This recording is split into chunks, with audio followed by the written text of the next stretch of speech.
This video discusses the AMC Shortbook disclosed, short liquidation, synthetic ownerships, and more. We're starting with this. Still, no one knows how big that shortbook is. Could UBS's acquisition of a large interest in AMC reveal the answer to everything and CEO Adam's secret weapon?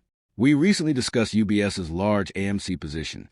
One rationale may be to cover Credit Suisse's inherited short positions. We discussed Credit Suisse's collapse. I think it's more of a hedge because short swaps and synthetic short positions can't be covered by buying the market float. Buying AMC helps prevent and reduce certain losses. We know AMC can spend thousands or tens of thousands when it squeezes. I think UBS is purchasing AMC to cover or protect themselves from some of the short positions, but more importantly, to put them in a better position because to all the margin calls they're experiencing. Look at this. Another dies. UBS closed 2 hedge funds. System is based on sand. Counterparty risk is a time bomb.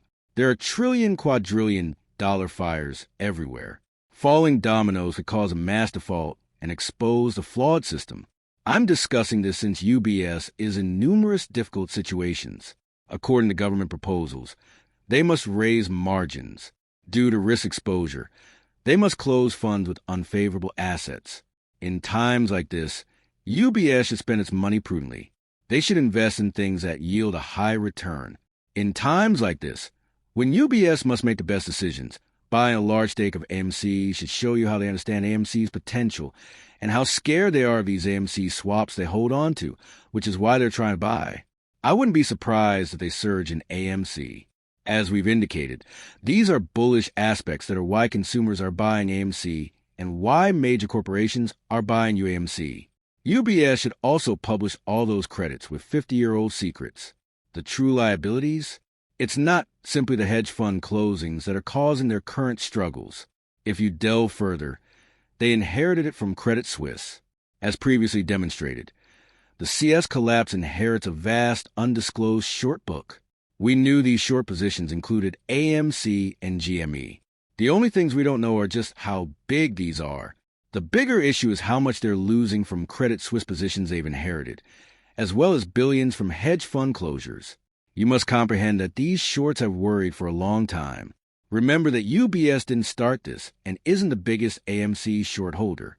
The larger ones are considerably worse off. We discussed their executives seeking to quit Citadel, which is why this case was filed. Everything suggests these institutions have taken a huge risk. For AMC, the next 6 weeks are the biggest Q4 in 6 years.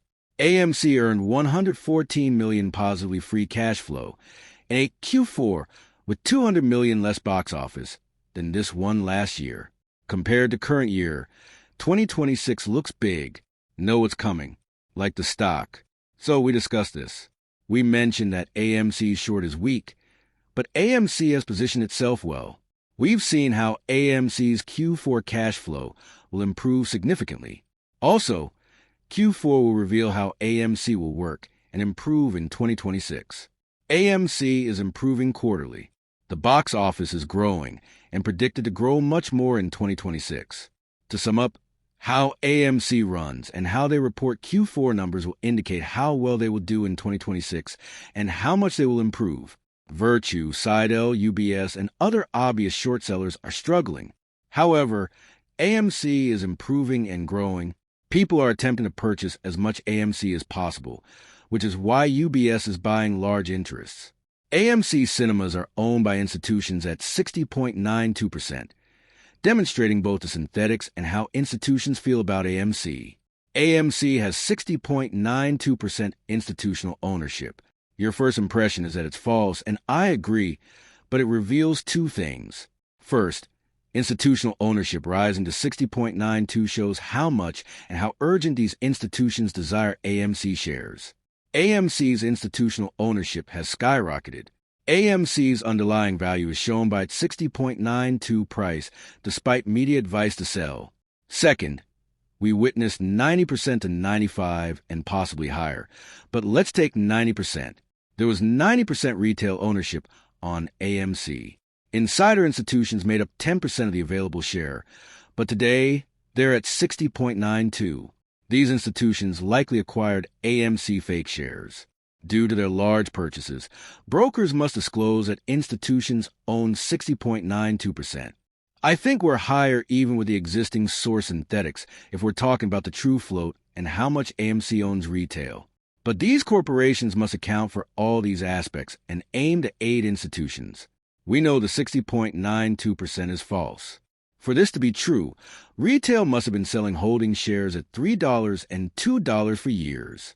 Institutions are presumably buying and must present a higher percentage to minimize retail percentage, even if false. So this follows what I said, and you can see how ludicrous this is. Never over 50%. Institutional ownership has been low. AMC is $2, and the OBV shows no one selling. Therefore, they're trying to imply retail is selling. You're telling me that retail that has held AMC for 4, 5, or 6 years is selling for no reason. You can see that they're buying synthetic shares.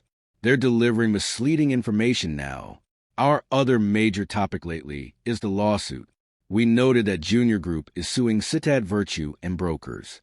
You can see that they're taking action against Robinhood and Fidelity brokers to remove the company's stock buy button. You can then observe the impact. Robinhood reinstates Genius Group stock buy button after Monlet letter threat. This demonstrates several things. First, these corporations worry when people act, as shown below. That this is happening should spark something in AMC and GME. Since it potentially affect the AMC and GME management, this litigation is crucial to us. If they realize that this is really effective and compels the regulation to act against these institutions, AMC and GME, the ones most harmed by these manipulations, will certainly follow suit. After GNS sued, you can see another desperation. All are running for cover. Remember, short sellers don't borrow shares. They borrow shares to deliver naked short sales from previous trading days. They won't deliver otherwise. Already discussed loan shares. And you can see that Genius Group shares are in high demand, probably the short sellers. This is what we stated. This litigation, which we discussed, will take time to resolve. It's already affecting brokers and short sellers, so we're keeping a careful eye on what this action does because it could help AMC and J do the same. Remember that Citadel and Virtue were also sued for naked shorting. As mentioned, this must be monitored closely. You may see the media story misrepresenting this. Again, Genius Group sued market manipulation to protect themselves but claims it's bad. Again, news stories and media sites are seeking to support institutions, since safeguarding their own rights can hurt the corporation.